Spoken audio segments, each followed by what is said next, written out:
Dale Earnhardt leading the Atlanta 500, but just by a couple of feet over Cale Yarborough, the defending champion in the race. Yarborough tries it down low, drops back again.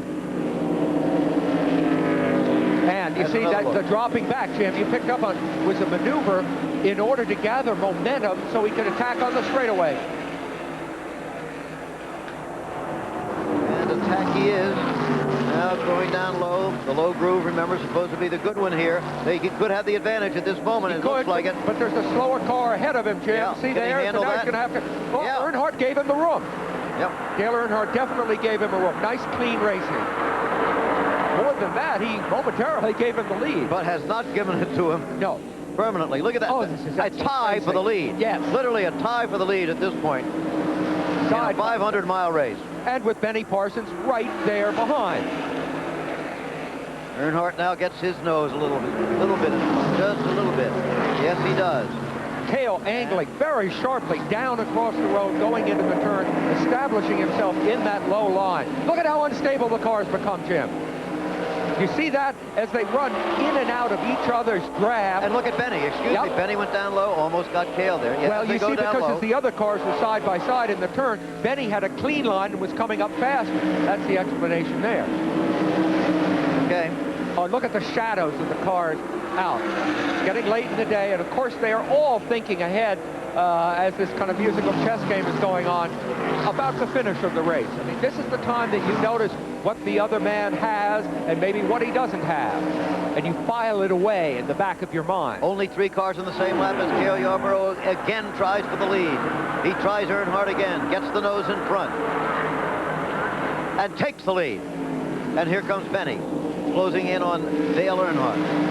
The man who prepares Cale Yarborough's car now, Waddell Wilson, was working as an engine specialist at Holman and Moody years ago when Cale came there and got a job to sweep the floor. Really? The relationship between those men goes back a long way. It's carried them both, of course, to stardom in the last couple of years. It's a very successful combination. Now they hold places for just a bit. How long? Let's see.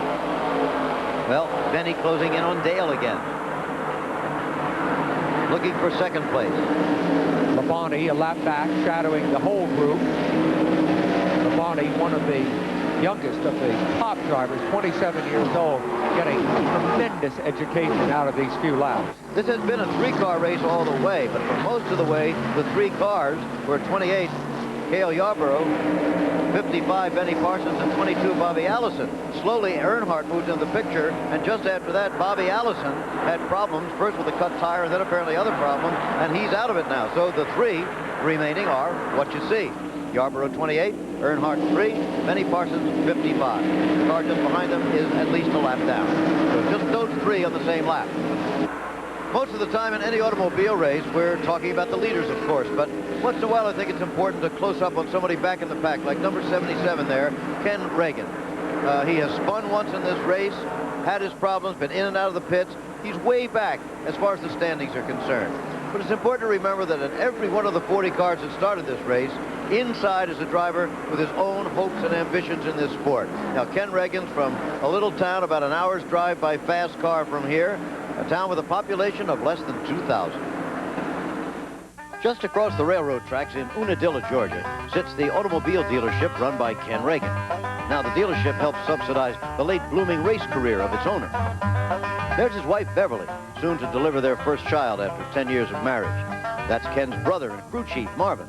It's a family shoestring operation. Marvin talked about his brother, the Star.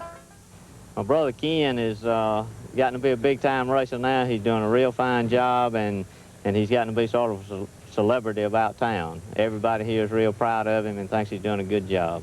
The brothers work on their race car in this garage. It's a neat shop, but sometimes the neighbors complain about the noise. Now here's Ken, the driver, on how it all started. And growing up at home, my father was a mechanic, and me and my 2 older brothers, we enjoyed automobiles. I thought that I'd enjoy driving a stock car on the Grand National Circuit. My brothers felt like they'd enjoy owning one, so we put together a racing team 2 years ago. Last year we ran 8 races. This year we're going to run 10. We're fortunate to have a sponsorship deal that enables us to run that number of races. Next year, we hope to increase our schedule, and along the way, we'd like to become competitive with the top teams on the NASCAR circuit. Side by side, racing for the lead. Yarborough up high. Earnhardt down low, just behind him. Benny Parsons, but now Earnhardt almost had him. Oh, side by side once again. We've seen that several times today.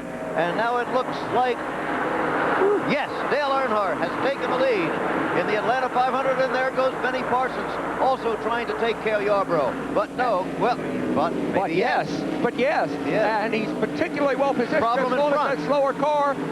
Big problem with that slower car for all three of them. Yep. Earnhardt gets by all right.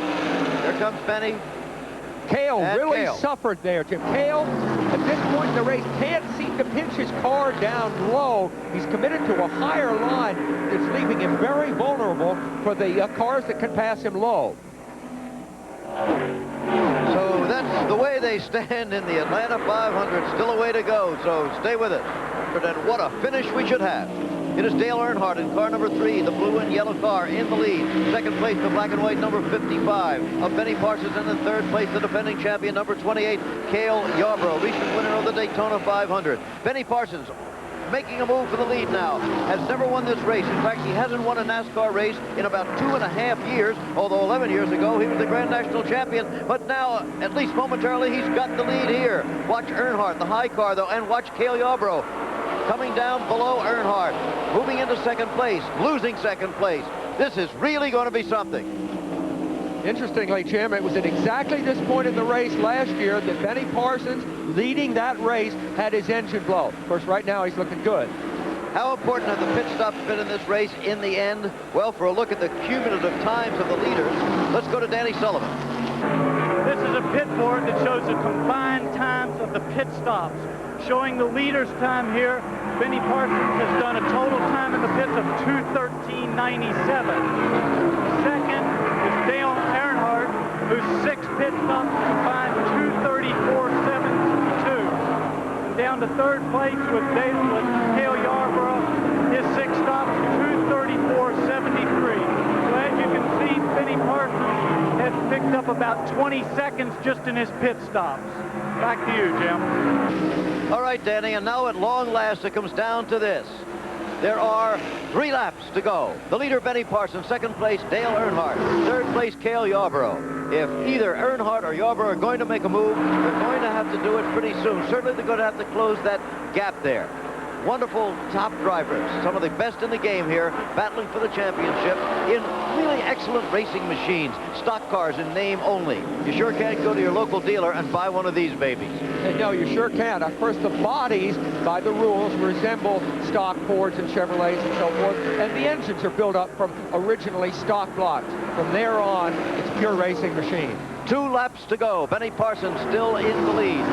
This will be a very popular victory. At age 42, he's had that 2.5-year drought. He's never won this race, but by and large, he's always been one of the more popular drivers in the game. Very personable, a very kind man. Does a lot of things off the racetrack that people don't hear about. He got an enormous ovation earlier here from the crowd when he was introduced just before the start of the race. There's Yarborough. I wonder if Cale Yarborough isn't starting to race now for second and not for the lead, Jim. Yarborough's falling further and further back. The white flag is out. What a welcome sight that is to any leader in an automobile race. It's out for Benny Parsons, and the crowd waving hats, waving anything they can find at him because he's looking more and more like a winner. But look, 2 slower cars in front of him. He's going to have to get past them safely in order to ensure the race. There, he's almost got the one. He's got that one. And 1 to go, but he'll go right by that. The battle may be more for second than for first, Jim. But the winner will be the man who once upon a time drove a taxi cab in Detroit. And a sizable fare Benny Parsons will pick up today for his day's work because he's won it. Look at the battle for second, and Earnhardt just nosing out Cale Yarborough for second place in the race. The winner then, Benny Parsons. Second place, Earnhardt. Third place, Yarborough. Let's run down unofficially the rest of the final order of standings. In 4th place, a lap down, was Richard Petty. In 5th, Darrell Waltrip. 6th place, Bobby Allison, who was in the battle much of the way today. 7th was Harry Gant. 8th, Terry Labonte. 9th, Ricky Rudd. And in 10th place, Lake Speed. By the way, the man we did a feature on earlier in the race today, Ken Reagan, the fellow who's trying to work his way up through the NASCAR ranks, finished 21st today. So that's the story on this year's Atlanta 500. This is Jim McKay reporting with Sam Posey and Danny Sullivan. Hope you enjoyed it.